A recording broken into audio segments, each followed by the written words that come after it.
Semiconductor అనే word ఎక్కడైనా విన్నారా? ఇంతకీ సెమీకండక్టర్ అంటే ఏంటి? ఎప్పుడైనా ఆలోచించారా?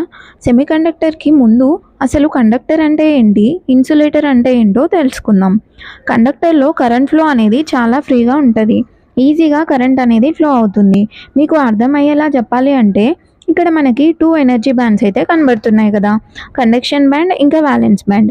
ఈ రెండిటికి మధ్యలో ఎలాంటి గ్యాప్ అనేది ఉండదు. అందుకే ఎలక్ట్రాన్స్ ఫ్రీగా మూవ్ అయ్యి కరెంట్ అనేది ఫ్రీగా మూవ్ అవుతుంది. ఇంకా ఇన్సులేటర్ విషయానికి వస్తే కరెంట్ అనేది ఫ్లో అవ్వదు.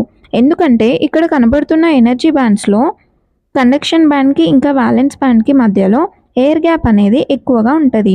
ఎలక్ట్రాన్స్ మూవ్ అవ్వడానికి ఛాన్స్ ఉండదు. ఆ విధంగా ఇన్సులేటర్‌లో కరెంట్ అనేది ఫ్లో అవ్వదు.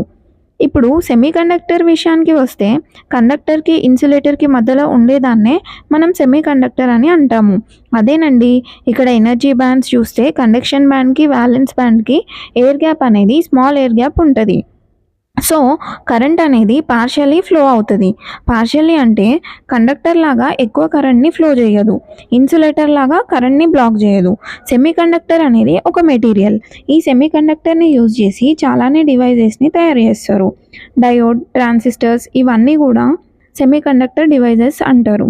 సిలికాన్, జర్మానియం అనేది మోస్ట్ కామన్ మెటీరియల్. ఇవన్నీ కూడా చిప్స్, ప్రాసెసర్స్‌లా యూజ్ చేస్తారు.